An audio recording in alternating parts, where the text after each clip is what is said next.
talk. Absolutely delighted to introduce today's speaker. It's Martina Magli from Ludwig Maximilian University in Munich. And this is around our theme of employment and the economy. And she's going to be discussing how Brexit changed the way UK businesses sell their services to Europe.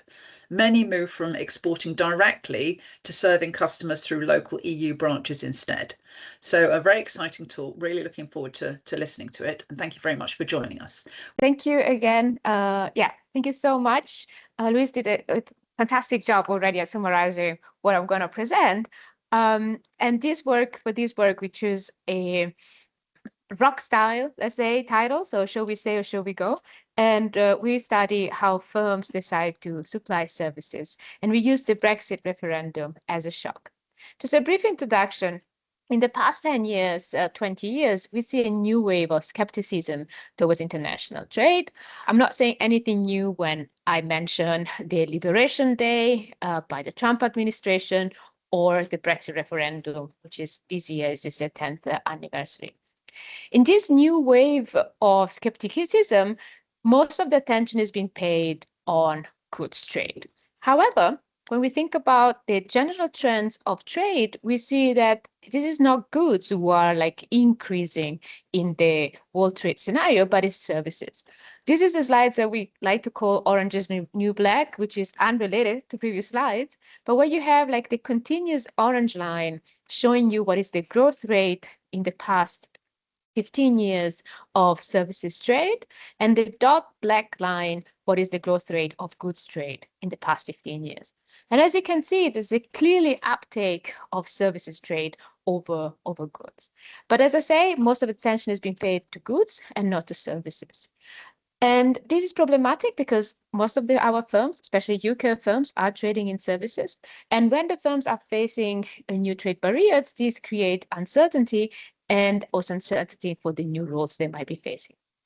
So when I say it's very important, services trade is very important, what I mean is that it accounts for the largest share of GDP, almost 80% in some countries, and employment. The average across OECD countries, 75% of the labor force is employed within the services industry. And services are not independent to goods, as goods are not independent to services, because we have deep linkages between goods and services.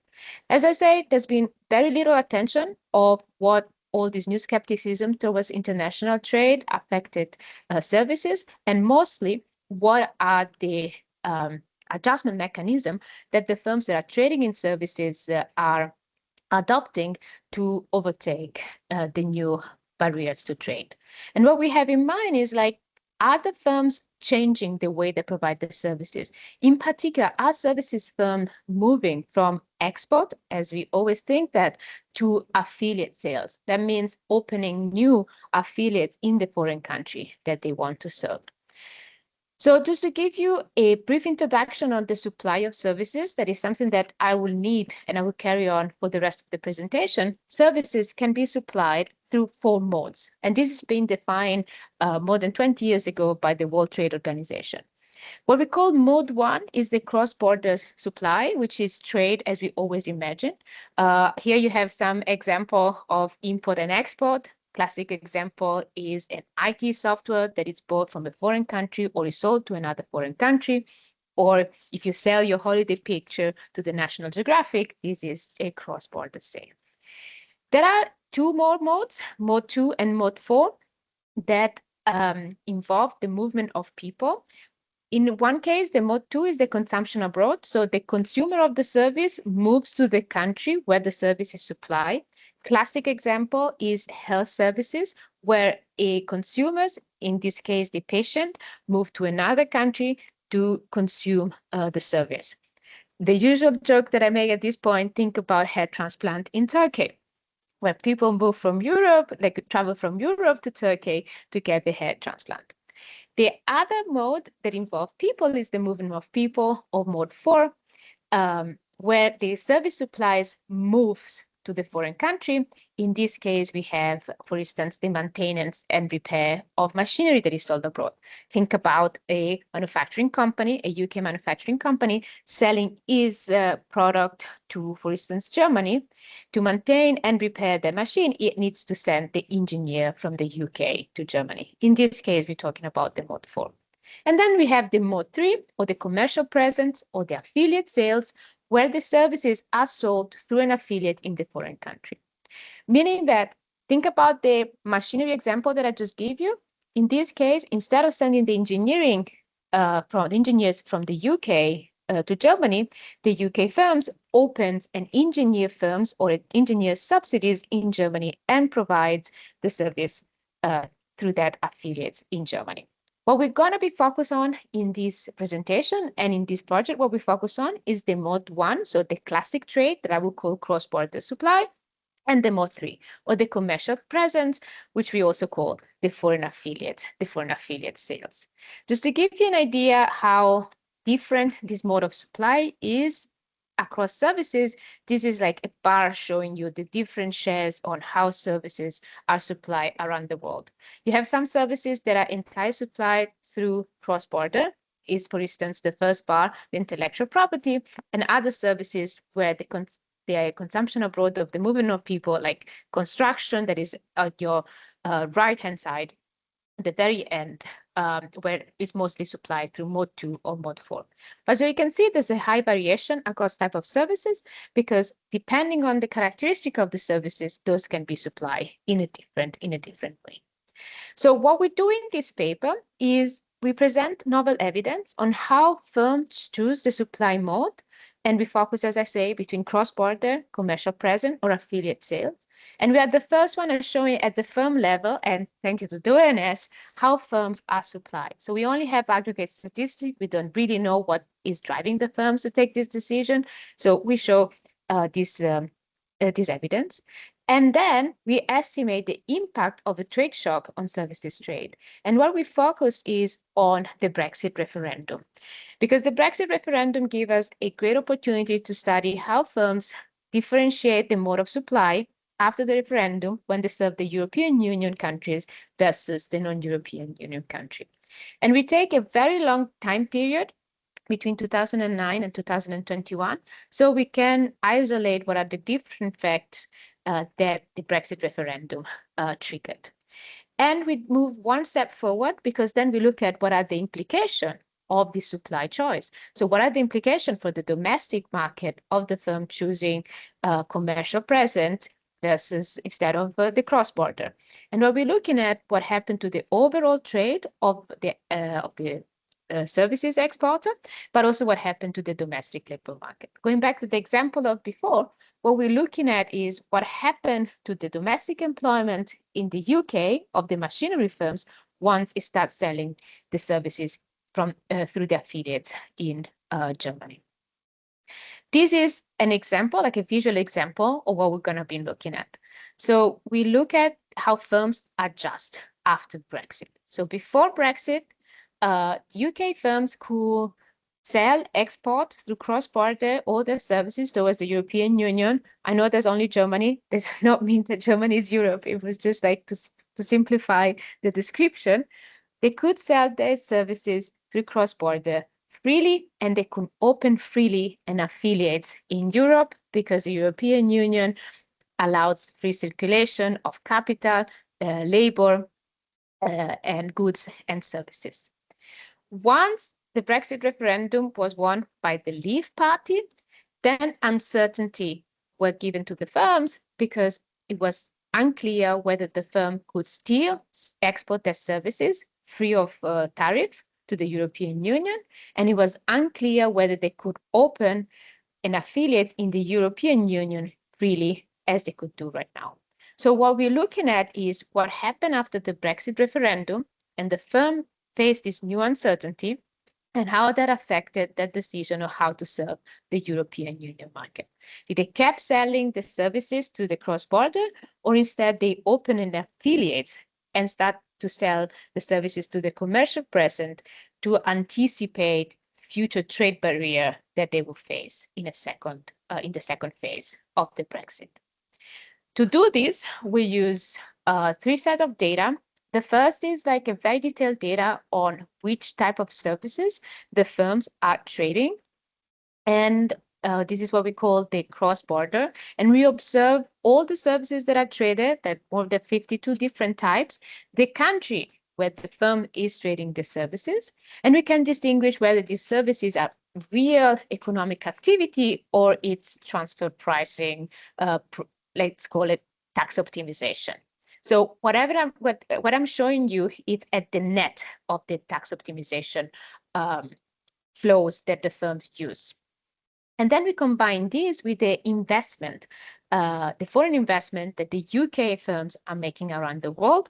And we can see the type of investment that the UK firms are doing abroad in terms of which industry. So we can distinguish whether the investment is to sell manufacturing goods or to sell services. So in the example of before, we can actually distinguish whether the machinery producer in the UK opens an affiliate in Germany to either sell services or to sell machinery. And this is a very important distinction because but a large part of the services traders are actually manufacturing company, like the example of before of the machinery. And then we combine this information from firm level information like employment, total sales, and so forth. And this is the data set that is used for official national statistic by the UK. And this is the moment that I want to thank a lot the ONS and the SRS for their support, because to do our research, this is only possible through the data. So thank you for everybody who is working to produce this data, to make the data available to researchers. We really, really appreciate it. And I mean, our work exists also thanks to you. So what we see in this data is we observe the firm, the services they're trading, the modes they're trading, so whether it's a cross-border or through affiliate sales, the country where they're trading, and in which year they're trading. And as I say, we take a very long time of period between 2009 and 2019. We cut at 2019 because we didn't want to mix up what happened with the Brexit referendum with what happened with the COVID pandemic. So we are conservative on the terms on the time that we are using.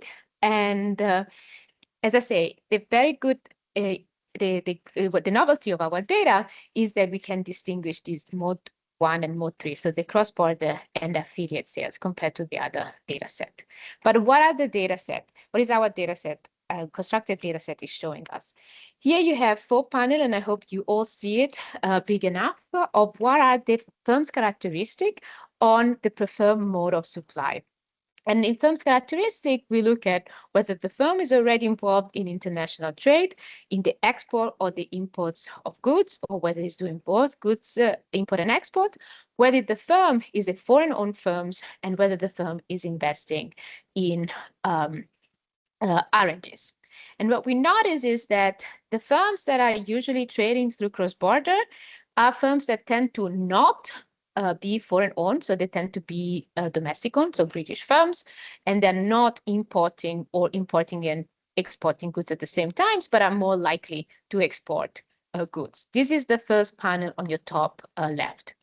On your top right, you have the behavior of firms that are selling services to their affiliate, and you see something similar, with the exception that they tend to invest more in R&D compared to the firms that are only serving the market through cross-border. And this is like a tendency that you can also see when the firms are combining both cross-border and affiliate. As I highlighted before, there's a lot of heterogeneity on the mode of supply when we look at some statistics that exist at the aggregate level. We can look at what's happening at the very fine level for 52 type of services in the UK. So this is like the share of services and the mode of supply in terms of export of British firms by type of services. You have the light part of the bar that indicates the cross-border and the dark part of the bar that indicates the mode 3 or the affiliate sales. And when you can see that some of these services are entirely exported through cross-border, so the traditional trade. Think about like the third bar is accountancy.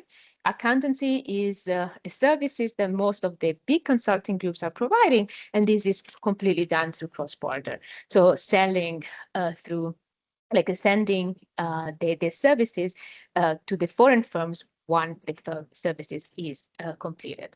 And then on the opposite part, you have the second bar from the bottom is health services. And in this case, you see that the majority, the largest share of the health services are provided through the affiliates. So with the presence of an affiliate in the foreign country. In this depends on the characteristic of the service, right? Because like in the health services, it could be the hair transplant that I said before, but it could be also a clinic, a health clinic that the UK company opens in the European Union country. Health services require sometimes the simultaneity of supply and consumption, and that's why the preferred mode of supply is the affiliate stream. This is a very high variation that we were hypothesizing, but we could not verify, and actually we can now verify in the data. And we observed the same level of heterogeneity with different percentage also for the imports of services, which means like the services that European Union firms or non-European Union firms are providing in the British territory. As I say, we're going to focus on what happened after the Brexit referendum. I just want to give a very brief overview of what is the Brexit timeline and what are the policy implications, just to clarify what we are looking at. So I don't think I'm saying anything new to this audience when the referendum happened in June, 23rd of June, 2016. I still remember, I was still living in the UK at the time. And that created an uncertainty shock to the firms because the firms did not know what would come next. So Brexit was discussed, but it was never defined how services would be traded with the European Union in case the Brexit referendum will determine the leave of the UK from the European Union. So after 2016, there's a lot of uncertainty for the firms that were trading with the European Union or the firms of the European Union or had any interest in that, but still was unsure whether it would take place. This was resolved in March 2017 when the formal exit process with the Article 50 withdrawal started. And the official withdrawal started on the 1st of January 2020, where the transition period started and the actual negotiation between the UK and the EU was finalized until January 2021, when the trade and cooperation agreement between the EU and the UK started to be enforced. So what we focus on is on the first part, on the referendum, and the period that it goes between 23rd of June 2016 and the 31st of December 2019. And as I say, this is a period of high uncertainty and anticipation for the firms. Anticipation effect, so the firms were trying to hypothesize which are the new trade barriers that the business might be facing and take action in anticipation of this potential trade barrier. And uncertainty because it was uncertainty on which trade barrier will be implemented. And to give an example, how high was this uncertainty? I leave the words to another British king, Elton John. So this is actually an interview that Elton John released to the BBC when explained the difficulty for British singers to now operate in the European Union market. Because at that point it was unclear whether musicians were free to travel to the UK and provide their services or whether they will face new restriction. And indeed there was, you might think like which type of restriction, like is the visa, it's not only the visa, but musician needs to take with them the instruments. So they need special there needs to be a special agreement between the EU and the UK to allow musicians to import to the European Union territory their own instrument. And on top of that, a concert is made of many more people that to operate in the European Union market or in the European Union country needs to have certain certification. So this is a type of uncertainty that a firm like Elton John is a firm at the end. We're facing this uncertainty. Can we still operate in the European Union? Can we still provide our services in the European Union or not? And the thing that Elton John emphasized and is important for this for what results that I'm going to show you is that not all firms had the capacity also to move their business to the European Union or open their affiliates, because that involved some for not because some services cannot simply switch between mode. Looking at St. John, you cannot have an affiliate of St. John in business. What are the type of trade barrier that the British firms could face? As I say, this is there was a period of uncertainty.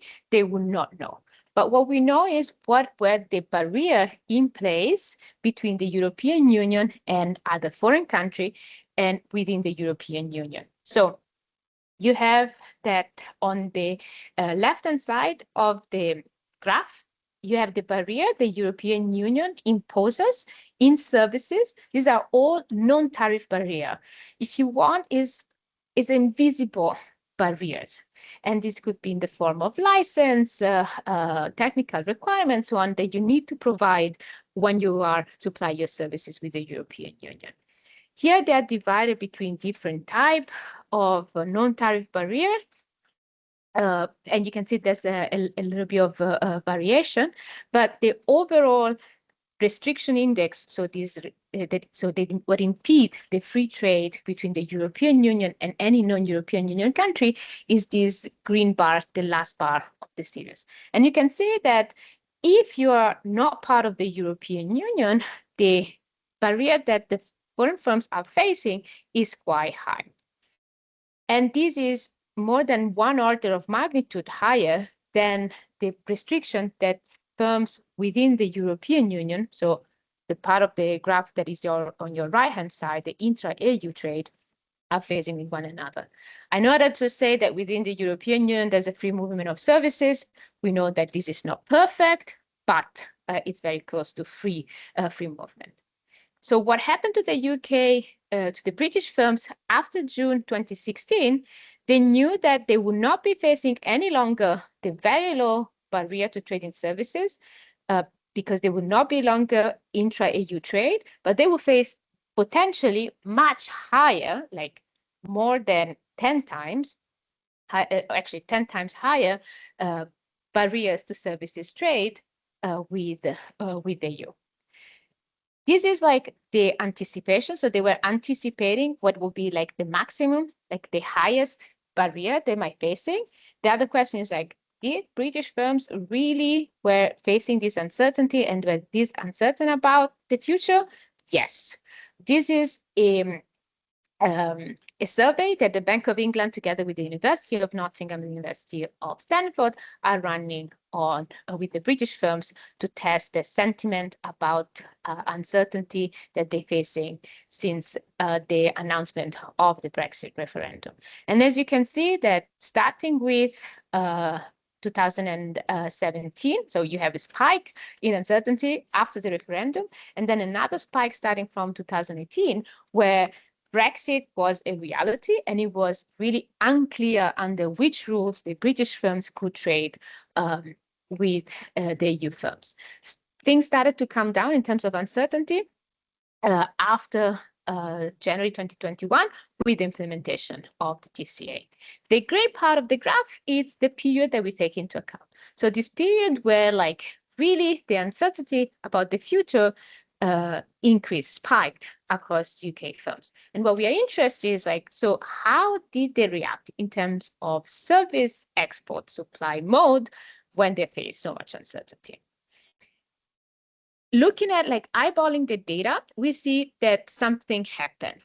So you have the continuous line is the export, and I'm going to focus on that because this is the most of the interest of our paper. And what is this line is the difference between the exports towards non-EU country and the exports towards the EU country. And as you can see, that starting from after 2016, there's a huge increase in the share, basically the difference between the export to non-EU compared to the EU. So this means that British firms start to export more towards the non-EU country compared to the EU country. If we look at the affiliate sales, so this is the cross-border export, the usual trade, as we imagine. Let's look now at the affiliate sales. And here we have on the continuous line, the services, and on the dot line, you have the manufacturing. And then you can see that instead, this is only showing like the EU compared to the non-EU services through commercial presence. After 2016, we see a steep increase in the exports through towards the European Union country, and that this increase is much more pronounced for services rather than the manufacturing. So like affiliates are selling goods product. So this descriptive statistic tells that firms start reacting in 2016. Now the question is it because of the Brexit referendum or because of other things that were happening in the economy? So this is what we are obsessed as economists, like, is this a causal relationship or is it just a correlation? So we use a method that allows us to compare the same firm services sales before and after the Brexit referendum, and with the European Union market versus the non-European Union market. And what we measure is the share of export that is sold through affiliates on total exports, and then the total export services, how much the service they sold with the cross-border and how much they sold with the local affiliates abroad. And the interpretation is that basically we can really isolate whether the Brexit referendum led firms to change how they supply the foreign market and not just how much they exported. And the assumption is that without the Brexit referendum, the trends in film sales would be exactly the same between the EU and the non-EU market. So they would have evolved exactly in the same way. So let's show some results. What do we see? Let's start with the left, with the right panel, with the right bar. The right bar is the share of export that is sold through affiliate on total exports. And as you can see, there's a significant increase. That means that they increase the share of export that is sold through affiliates. This could be either because the sales through affiliates increases, or maybe because the total services trade decreases because it's a ratio. So what you have on the other three bars is the decomposition between the cross-border export, the sales to the affiliates, and the total services trade. And this is where we got surprised, because we see that both the cross-border export, which is the blue bar, the first bar, and the total services trade, which is the third bar, both increases. Sales to affiliate also increases. The second bar is the small one, but much smaller. So we start questioning, okay, what is this the case? And one hypothesis is that maybe there's a differences between whether they are continuing trading, so they were already trading through their affiliates and through cross-border and just increase the amount they were selling through their affiliates, or they did not have an affiliate and they open a new affiliate in the European Union. So the first example that I gave is called the intensive margin. The second example is the extensive margin. So when the firm is opening a completely new affiliate, that's what we call the extensive margin. So when we look at the intensive margin, it's the first set of bar, we see that firms tend to sell more through cross-border. There's not much change in the affiliates, but this is mildly statistically significant, which means we need to be careful on how we interpret this because it seems to be not very significant. When we look at the extensive margin, so whether they are opening new affiliate, what we see is that they indeed start to open new affiliate and serve the market either only through the affiliates or both through the cross-border and affiliate. So this is the extensive margin part of the graph, and what I'm describing is the two bars, the second and the third bar. The first bar is the cross-border extensive margin that, again, is not really statistically significant. We can go further, so like, okay, are they just selling through a new country? And we can see, yes, they're selling towards new country that they were not selling through their affiliates before. And what happened to the number of services they were selling? Well, they decreased the number of services they were selling through the cross-border. We do a bunch of tests, say like, okay, there's any difference across country, there's any difference across industry, there's difference across firm size. So we test a little bit. And what I think is interesting is what happened at the country level. And you can see there's a very high heterogeneity across country, where you have that country where most of the affiliates sales were moved is, for instance, Germany, Italy, and Spain. So there's indeed some heterogeneity of where the firms move to the European Union, and these had different impact also on their country. I'm missing the button, so I need, sorry, this is very ugly. What I want to also show you is what happened on the importer side. Do we observe the same effect on the imports? So did the non-British firms, so the EU firms, also dropped or enter the British market? Because as well as the UK firm faced new barriers to export to the European Union country, then EU firms faced new barrier to trade with the UK. So the question here is, did they open new affiliates in the UK? And what we find is that we do not see actually EU firms opening in the UK. What we see is a complete drop of the UK market.